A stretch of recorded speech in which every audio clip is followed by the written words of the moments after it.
எல்லாரும் எப்படி இருக்கீங்க? நல்லா இருக்கீங்களா? ஓகே.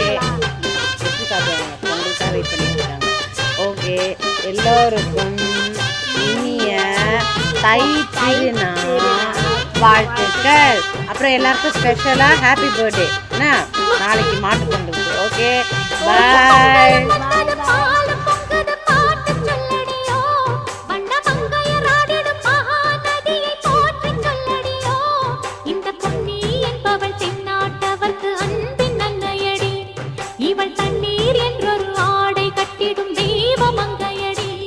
Hey,